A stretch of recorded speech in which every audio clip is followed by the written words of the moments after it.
Malam, salam sejahtera bagi kita semua. Om Swastihotu, Namo Buddhaya, salam kebajikan. Ya, yang sangat saya hormati ya, para pembicara malam hari ini, para pengurus, para panitia, dan seluruh peserta yang tentunya sangat saya hormati. Pada malam hari ini kita semua berkumpul, hadir di sini, kita bisa teranugerahi kesehatan, kebahagiaan. Ini adalah hal yang pertama kali perlu kita syukuri dan merupakan satu kebajikan yang berbuah sehingga dalam kondisi malam hari ini kita juga mendapatkan keberkahan seperti hari ini. Para ibu, bapak, semuanya, para hadirin, pada malam hari ini ya, saya ingin ikut nimbrung perihal dari sudut pandang ajaran agama Buddha. Memang kita pahami semua bahwa perubahan ini terus terjadi dalam kehidupan kita. Belakangan ini ada perubahan yang begitu sangat menonjol, sehingga banyak di antara kita ini terganggu.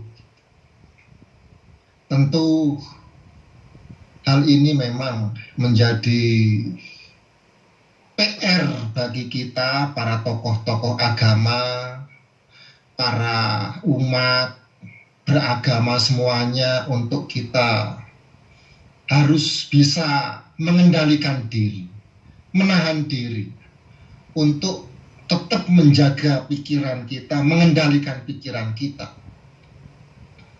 Dalam hal ini kami sangat setuju dengan perubahan.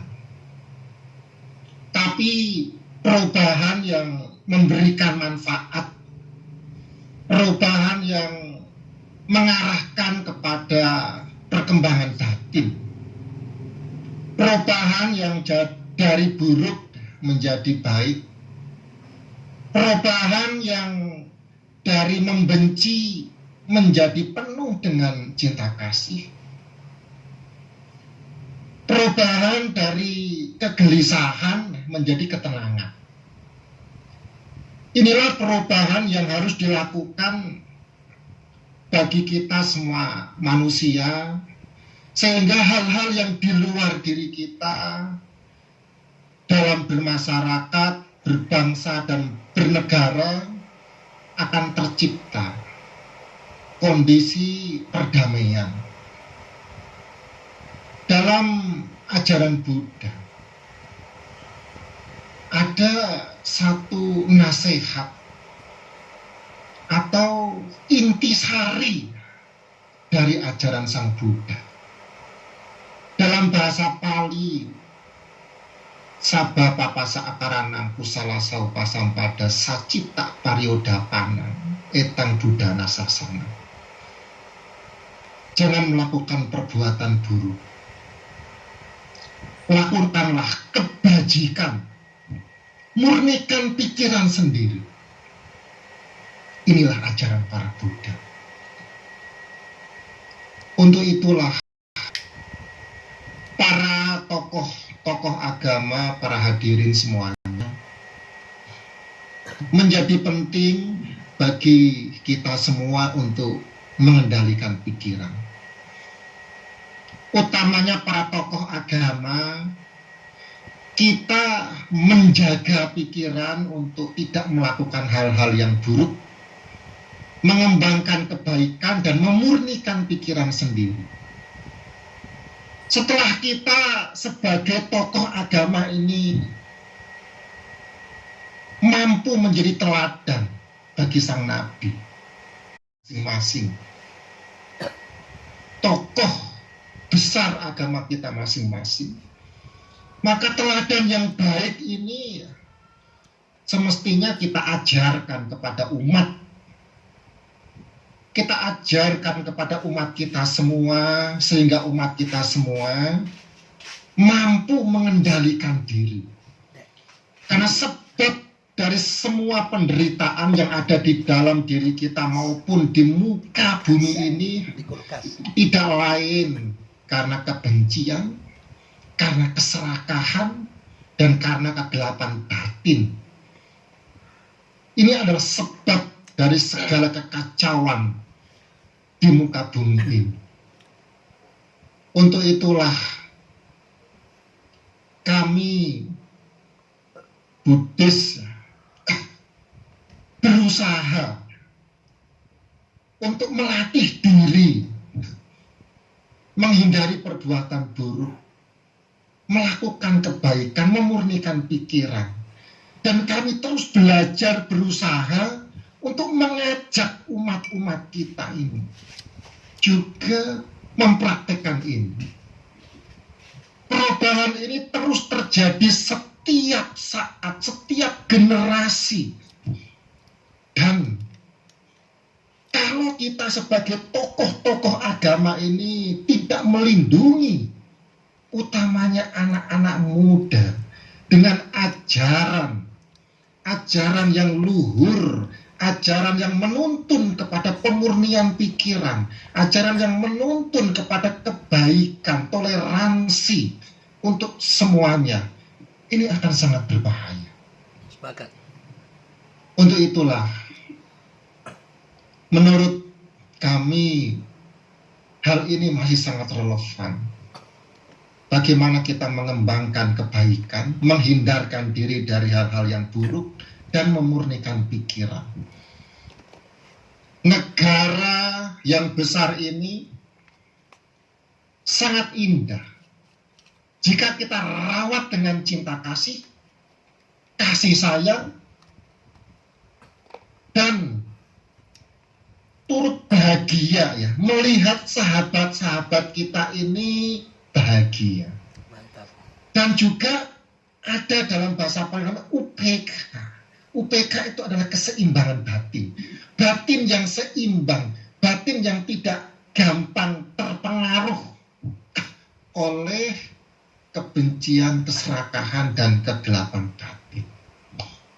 Tentu kita di sini mempunyai tugas yang berat untuk merawat kebinekaan ini.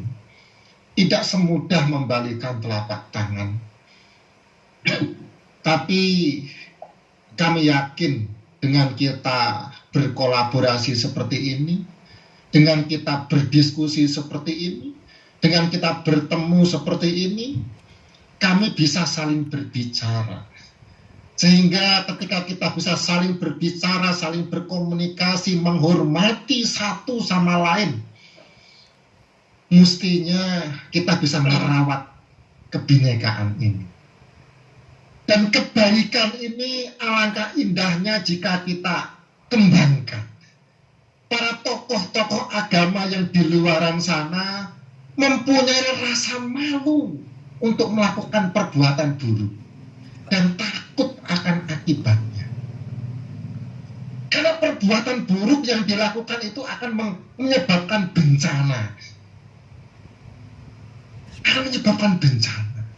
Untuk itu, masing-masing individu ini harus menahan diri, harus mengajak berdiskusi, berkomunikasi, sehingga yang muncul dari pikiran kita ini, yang muncul dari ucapan, yang muncul dari tindakan itu adalah cinta kasih, kasih sayang, keseimbangan batin, kebijaksanaan. Ada satu teknik untuk memurnikan pikiran, namanya meditasi, mindfulness. Ketika kita melatih diri Yang disebut meditasi ini, kita mengamati pikiran, mengamati perasaan, mengawasi pikiran, mengawasi perasaan. Sumber dari segala penderitaan yang ada di dalam diri kita maupun di luar tidak lain dari pikiran kita. Untuk itu, para tokoh-tokoh besar itu juga selalu meluangkan waktu untuk duduk, diam, mengawasi pikiran. Ketika pikiran kita buruk, dikendalikan. Inilah yang perlu kita kembangkan di dalam diri kita. Lalu kita mengajak umat-umat kita, teman-teman kita untuk mengembangkan kebaikan. Siapapun kebaikan melalui pikiran, ucapan, dan perbuatan, maka akan menjadi orang yang baik. Jika umat Buddha akan menjadi umat Buddha yang baik. Jika umat Muslim akan menjadi umat Muslim yang baik. Jika umat Kristen menjadi umat Kristen yang baik. Jika Hindu menjadi Hindu yang baik. Konghucu yang baik. Semua banyak yang menderita. Semua di antara kita ini banyak yang menderita. Kenapa menderita? Pikirannya gelisah. Pikirannya penuh kebencian. Pikirannya penuh dengan keserakahan, kegelapan batin. Termasuk saya. Untuk itu ketika kita merem, mengawasi pikiran, ruwet sekali. Kebencian, keserakahan ini sangat bahaya. Tetapi ketika kita mencoba untuk merenung gitu, diam begitu, kita nanti harus berlatih untuk mengendalikan pikiran. Nah, pikiran yang dikendalikan ini akan menciptakan kebijaksanaan, kesabaran, toleransi, kebajikan untuk semua. Inilah yang perlu saya sampaikan. Semoga kita semua terus berkolaborasi, berbicara, berkomunikasi, bagaimana yang terbaik untuk merawat kebinekaan. Dan jangan lupa kita terus membina diri kita, melihat kotoran-kotoran batin di dalam diri kita, sehingga kita bisa memberikan sumbangan yang baik kepada negara dan bangsa ini untuk lebih damai dan harmoni. Terima kasih.